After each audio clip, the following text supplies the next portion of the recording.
everyone! My name is Allison, and I'm a teen librarian at the Schaumburg Library. And this is the second episode of Lunch and Listen, where I invite you to grab your lunch and sit back and relax while I share some reading recommendations. This week, I'm recommending some young adult books that will make you laugh out loud, since I think we could all use a little extra laughter in our lives right now. The first book I'm going to discuss today is How You Ruined My Life by Strand. How You Ruined My Life features Rod, an average teenager who is just trying to enjoy his life by hanging out with his friends and as a member of the punk rock band Fanged Grapefruit. Then his mom lets him know that his cousin Blake is coming to live with them for 3 months. And he's not just any cousin, he's the bratty cousin that he never got along with when he was younger. What's even worse is that Rod has to share his room with Blake. And that's just the first of many horrible things to come from this unexpected visit. From the moment Rod picks Blake up at the airport, the shenanigans begin.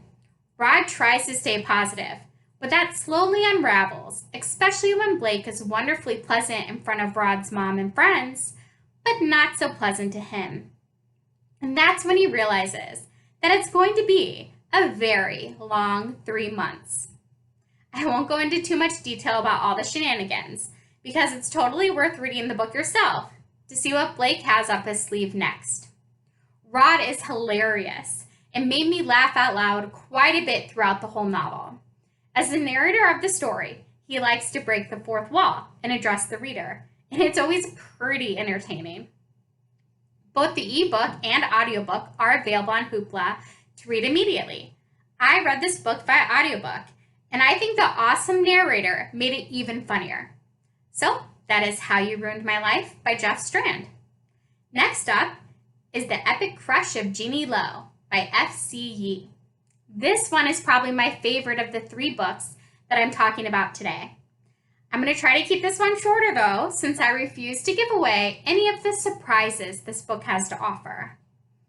The minute I started reading The Epic Crush of Genie Lowe, I got serious Percy Jackson and the Olympians vibes, making this book a perfect choice for older fans of that series.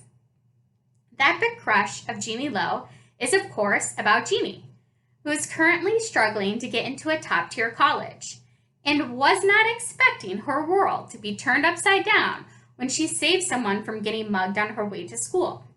She certainly never expected to see the guy she saved again, considering how weird the whole experience was. And yet, he somehow shows up in her class that same day, completely unharmed.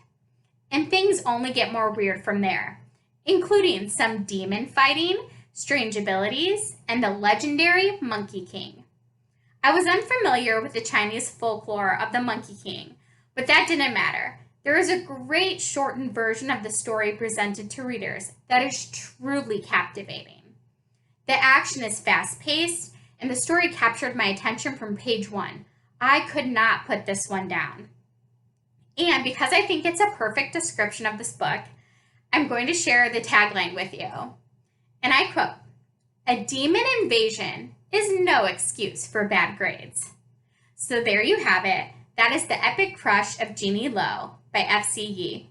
This book and its sequel can also be found on Hoopla.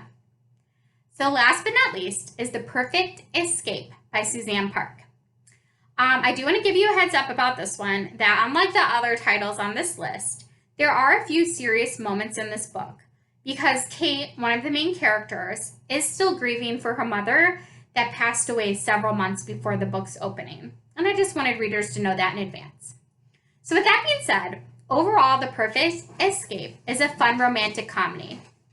Nate loves working at the zombie-themed escape room. And when he agrees to drive his new coworker Kate home, and she leaves her zombie wig behind, the beginning of a friendship is born. This book is told from both Nate and Kate's point of views, which is really great because getting to hear their inner monologues is what really makes the book funny. Nate wants to be rich, so him and his family no longer have to worry about money, and he would rather not earn the extra cash by throwing his GPA for a few mean rich kids at school. Kate's dad is a big-time tech guy who is never home, very strict and doesn't want her to pursue her theater dreams. So as you can see, Kate and Nate both want to escape their lives. So when Kate suggests they enter a weekend survivalist zombie competition, where the grand prize for the first team to finish is $50,000 and some zombie swag, Nate can't say no. The awkward moments, bad jokes, cool high-tech items, and the fake zombies make for an interesting and funny read. The Perfect Escape by Suzanne is recommended for ages 14 and up because there is strong language. So that's it for today, and I hope at least one book caught your attention and will make you laugh out loud.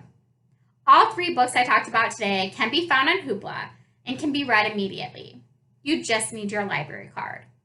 And just a quick note that if you are a fan of the Hunger Games, you may want to check out my previous video that features book recommendations for fans of the Hunger Games. I hope you tune in again every other Tuesday for more young adult book reading recommendations. A list of the books I discussed today, along with a link to more teen programming from the Schaumburg Library, is in the description below. Thank you all again for watching. I hope you have a nice afternoon, and please stay safe. Bye!